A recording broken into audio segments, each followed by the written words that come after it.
welcome back to my channel, or welcome if it's your first time here. I'm Lindsay and my books just fell over, but I am reviewing the Shepherd King Duology, One Dark Window and Two Twisted Crowns.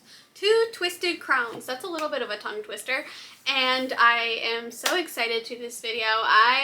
Before reading these books, I had heard good things about them for a long time. I actually had the first one since December, had yet to read it, and I'm so happy that I finally did. Right away, we learn that the protagonist, Elspeth, is a 20-year-old woman who lives in this kingdom of Blunder that is locked away from other kingdoms by this mysterious magical thing called the Mist. So the Mist is like this dark magic-infused thing that gives kids an infection. Elspeth got the infection when she was 9, and it caused her to have this magic that makes this thing called the Nightmare inhabit her mind, and she can hear it and kind of see it in her mind, and she can also like fight with its help. We also learned that she was cast out by her dad and taking care of her aunt for years instead, and her aunt and uncle's house is deep in the woods, which is good because this infection is something that society is against and trying to exterminate. And so she is in danger. But she does go out into town with her cousin. She just has to be careful to steer clear of the king's physicians and destroyers, so his elite soldiers. The Nightmare is her secret though. Her family knows about the infection and society knows about the infection. Not that she has it. Her family knows that she has it, but the infection is not a secret. It's not a secret that it causes magic. It is different for everyone what their magic becomes, and Elspeth has keeping this Nightmare her secret. There's also something big in this world that's quite prevalent in the story called Providence cards. They are magical cards, they are part of the magic system, but they are not something that you need the infection to use. They're something that everyone can use, to a degree. Anyway, Elspeth was really used to her life hidden away, just living in secret, until she goes with her family to something called Equinox, and she meets the king's nephew. She ends up getting thrown into this quest to put an end to the Mist, and learns a lot of secrets about the kingdom and the magic of this world along the way. So as the story goes on, she has to deal with the Nightmare evolving and keeping her secret. There's also a lot of other secrets being revealed throughout this story. Yes, things were a bit predictable in this story, but it didn't make it any less likable for me. I mean, there were some twists that I do think were well done. They just weren't like hugely surprising, and it made me a little bit nervous going into the second book because there were a lot of reveals done in the first book. I can't say a whole lot about the second book because of spoilers, but the quest continues. It's just the stakes are higher now, and everything's kind of shifted because of events in the first book. So the pacing was fine because that's what I was nervous about, but it does everything well. It's just moved on to a new part of the story now. It surprised me because, as I said, I didn't really know what to expect with the second book with all those reveals happening in the first book, but it did add to the plot well and pace things out well. Like, I don't think it drags at all. There's also a new romance introduced into the second book. Look at me doing this because it literally had me kicking my feet and screaming and giggling, and I loved it so much. It does start changing point of views in this book because the first book is Elspeth's. First book is Elspeth's, I might not even be pronouncing that right, Elspeth's point of view, and then the last chapter is third person point of view. But in the second book, it starts changing point of views. What's really interesting though is whenever it's Elspeth's point of view, it is first person, and whenever it's someone else's point of view, it is third person. So I do think if you are someone that likes to stay more connected to one character, in that sense, you are more connected to Elspeth. She does have a smaller part in the second book though. I sometimes don't like when books start changing point of view in the second or third or whatever book. It depends on the reasoning for doing it. I have noticed books doing that, series doing that more these days, and I completely understand when the story has shifted and like you have to do that. Sometimes I'm not a fan of it. This time I did think it was well done and kind of necessary for the story, and I did enjoy it. And I think it's also because I like a lot of the characters. Back to the romance, because it was truly right up my alley with the tension and the tenderness and the stakes and the banter and the learning to trust and to love and to accept love. These ships, the two relationships in this book, are definitely two of my top 10 ships. They've been added to the list. Even so, I do have a minor criticism of the main romance, the first romance. I do think it needed a bit more development, but I still did really enjoy it, and I think Raven and Elspeth and Elm and Ione are definitely on my Blurbo list. I actually wrote it down. I added them to the Blurbo list and because I just can't stop thinking about them.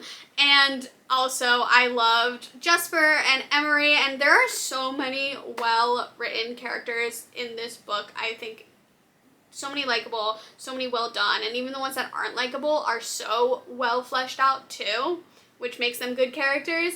And I do think my favorite's Elm though. I have to say. There's not just romantic love though. Family love is very important. Just family in general is very important to this story, and I love that so much. I think the world building was well done. I like it when information isn't just given via the protagonist reciting their knowledge with their internal monologue. I like when it's used, when world building is done by dialogue and storytelling, and I think that was done nicely in this book.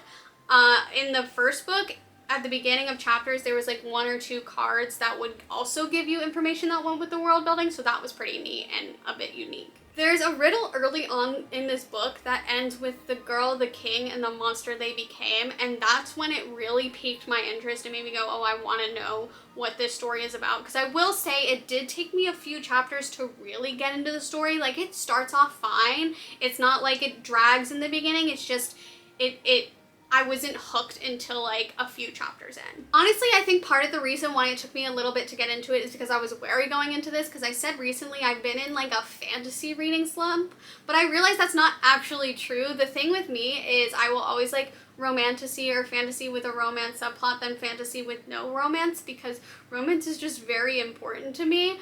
But the fact of the matter isn't even just that I was in a fantasy reading slump. It was that like I haven't hyper fixated on a book in a while, or a book series in a while, in the way with like The Folk of the Air and Once Upon a Broken Heart, where they became my personality and were all I wanted to talk about forever and just like are still imprinted on my soul.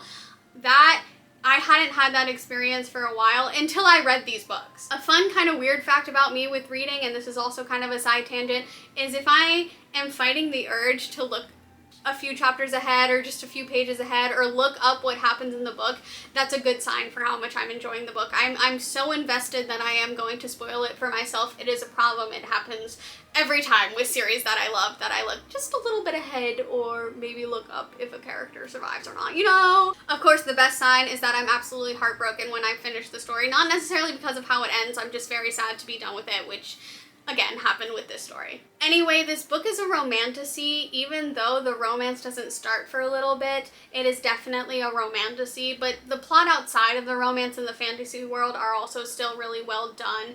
And as I've already talked about the world building, but it seems like she really thought of everything right down to like the family names meaning something. And I don't know, I could just tell that she really put a lot of care into creating this world, and I think I gotta just applaud authors for that. Just in general, I'm just gonna take the time to applaud authors to creating a world from nothing. Like, that is a lot of work, and congratulations, that's so cool. Lastly, there is smut in these books that have a more flowery writing style. I do think they were well written in the sense that they didn't take me out of the story. It wasn't like there was a lot of detail. I mean, if the whole point of the book is sexual tension, then a graphic smut scene's not going to take me out of the story. But when there's so much more to the plot than the romance, like there is in this book, then a 5-page or like a very long graphic smut scene is going to make my ADHD brain go like, wait, what is the story about again? And then when we get back to like when it stops and we get back to the plot, I'm gonna feel like I just read a different story for a little bit. That's just how it is with me.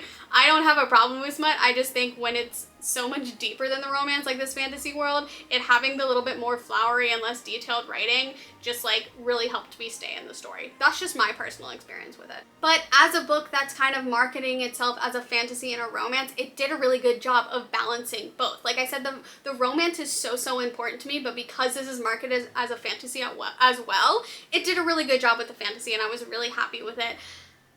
If you can tell, I really loved these books and I highly recommend them. I really hope this synopsis kind of helped anyone who is curious about what it's about, curious of what it's about, curious about what it's about.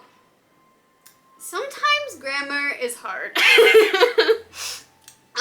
So anyone curious about this story, I hope this helped, and I hope you enjoyed this review slash synopsis. It's like a spoiler-free review, so it's a synopsis with like me just kind of rambling for a little bit afterwards. But if you liked it, please like and subscribe. I will do more of these.